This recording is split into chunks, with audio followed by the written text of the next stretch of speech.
எங்கள்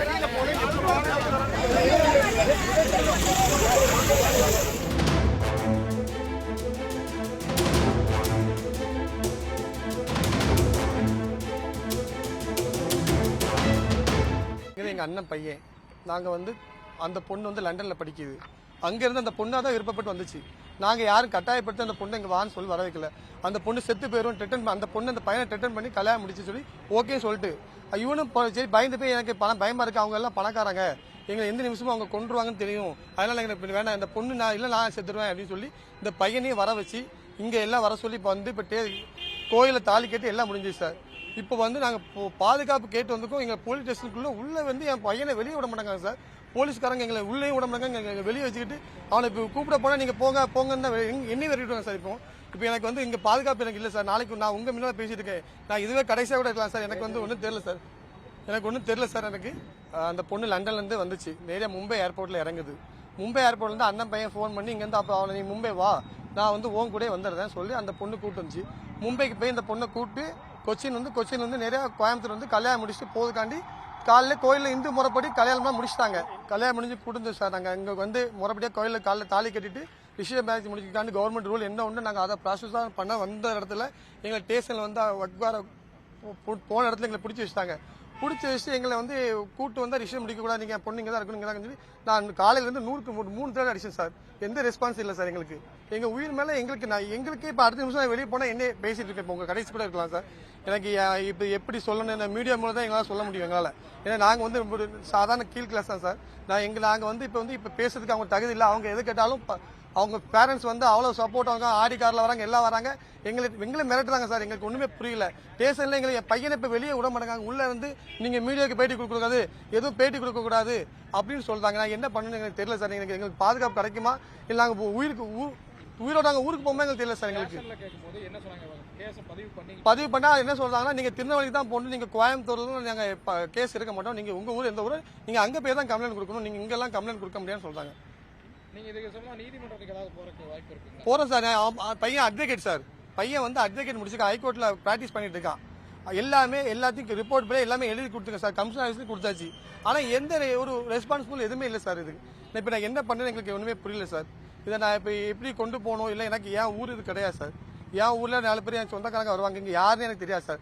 ஏதோ 4 தெரிஞ்சவங்க மட்டும் தான் நிற்காங்க என் கூட. மற்ற யாரும் எனக்கு பழக்கம் இல்லை சார். எனக்கு இப்போ இந்த ஊர்ல இருந்து நிற்கிறேன். இப்போ நானே தான் நிற்கிறேன் சார். ஸ்டேஷன்ல வந்து எந்த ஒரு அவங்க என்ன சொல்றாங்க, இன்னைக்கு கம்ப்ளைண்ட் எடுக்க முடியாது, நான் பையனை பொண்ணு வெளியே அனுப்ப மாட்டாங்க. ஆனால் கம்ப்ளைண்ட் எடுக்க மாட்டாங்களாம். அப்போ என்ன சார் பையனை பொண்ணு இப்போ கொண்டுருவாங்களா? எனக்கு புரியல. அப்போ பொண்ணு இப்போ நான் இப்போ என்ன செய்யணும் சார் எனக்கு தெரியல சார். எனக்கு அவங்க தான் சார் ஃபுல் ப்ரெஷர் பொண்ணு வீட்டில் தான் சார் பண்ணிட்டு இருக்காங்க எல்லாமே.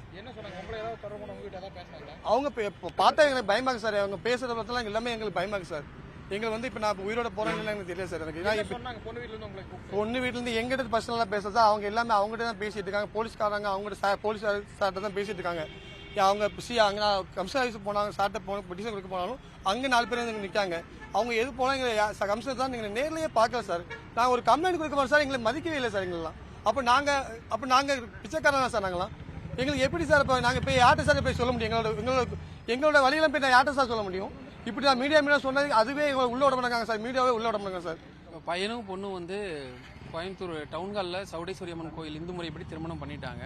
அடுத்து பதிவு திருமணம் பண்ணுறதுக்காக நம்ம இங்கே கோயம்புத்தூரில் சுயமரியாதை திருமணம் பண்ணிட்டு தான் பதிவு பண்ணணும்னு சொல்லிட்டு இங்கே வந்தாங்க. அங்கே வரும்போது அதுக்குள்ளே பெண் வீட்டார் வந்து அவங்க உறவினர்கள் ஒரு 10-30 பேர் வந்து அவங்க அங்கே இருந்து அவங்க எல்லாத்தையும் பேசிகிட்டு இருக்கும்போது எல்லா ஹவுஸ் அரெஸ்ட் பண்ண மாதிரி அவங்க அங்கே இருந்திருக்காங்க. ஸ்டேஷனுக்கு வாங்க அப்படின்னு கூப்பிடும்போது அங்கே இருந்தவங்கலாம், அதாவது பெண் வீட்டாரோ அல்லது அங்கே இருந்த வேற யாரோ தெரியல, அவங்க வந்து ஸ்டேஷனுக்குலாம் போக வேண்டாம், நாங்கள் பார்த்துக்கணும்னு சொல்லி பேசியிருக்காங்க. அதன் அடிப்படையில் மறுபடியும் வந்து நான் அவர் இவங்க சித்தப்பா செல்வம் மற்ற நம்ம சக வழக்கறிஞர் எல்லாரும் போயிட்டு கமிஷனர் ஆஃபீஸில் கம்ப்ளைண்ட் கொடுத்ததன் அடிப்படையில் நீங்கள் ஸ்டேஷனில் போய் பாருங்க அப்படின்னாங்க. ஸ்டேஷன் வந்து ஒரு 10 நிமிஷத்தில் பொண்ணு மாப்பிள்ளை இங்கே வந்துட்டாங்க. வந்த உடனே ஆக்சுவலாக என்ன பண்ணுவோம்னா 2 பேரும் திருமணம் பண்ணாங்கன்னா பொண்ணு உங்களோட விருப்பம் என்னம்மா, நீங்கள் வந்து மேஜரான வயசா ஆயிடுச்சு அப்படின்னா உங்களோட விருப்பம் என்ன, பையனோட போறீங்களா அங்கே போறீங்களான்னு கேட்பாங்க. எனக்கு இதுதான் விருப்பம்னு சொன்னாங்கன்னா அந்த விருப்பப்படி அந்த பொண்ணு அனுப்பிச்சு வைக்கிறதா முறைப்படியான சட்டப்படியான ஒரு வழக்கம். ஆனால் இங்கே வந்து இவங்க 2 பேரும் கேட்கவும் மாட்டேங்கிறாங்க, பேசவும் மாட்டேங்கிறாங்க. ரெண்டாவது வந்து அந்த இப்போ பொண்ணையும் பையனையும் வந்து அங்கே உள்ளுக்குள்ள வச்சு இப்போ எங்களையும் பார்க்கவில்லை அவங்களையும் பார்க்கவில்லை. இது திருநெல்வேலியில தான் போய் நீங்கள் கேஸ் கொடுக்கணும் அப்படிங்கிற மாதிரிலாம் சொல்கிறாங்க. ஆக்சுவலாக மேரேஜ் இங்கே பண்ணிட்டாங்க அப்படின்னாவே இந்த ஜூரிஸ்டிக்ஷன் வந்து இங்கே கிரியேட் ஆயிடுது. அப்போ இங்கே வச்சு விசாரணை பண்ணி இங்கேயே கம்ப்ளைண்ட் புகார் வாங்குறதுக்கே மறுக்கிறாங்க. ஸோ இதனால நாங்கள் வந்து இப்போ எல்லாருமே இங்கே நின்று இப்போ பையனுக்கும் இந்த ஜென்ரலாக சொல்லணும்னா வனமக்களுக்காக நாங்கள் அவங்களோட பாதுகாப்புக்காக நாங்கள் இங்கே நிற்கிறோம். ஓகே, இப்போ அவங்கள வந்து வெளியில விடாததுக்கு என்ன காரணம்? வெளியில விடாததுக்கு காரணம்னா வெளியில விடாததுக்கு காரணம் அப்படின்னு நம்ம பார்க்கும்போது அவங்களோட மேலதிகாரி சொல்லி வந்து வச்சிருக்காங்க. அவங்க மேலதிகாரி வந்து சொல்லட்டும், அதுக்கப்புறம் நாங்கள் வந்து என்னன்னு பேசிட்டு அவங்கள டிஸ்கஸ் பண்ணிட்டு நாங்கள் வெளியே வரோம்னு சொல்லி எங்கள்கிட்ட சொல்றாங்க. அந்த மேலதிகாரி ஏசியாவும் இருக்கலாம், டிஎஸ்பியாவும் இருக்கலாம், அவங்க சொல்றதன் அடிப்படையில்.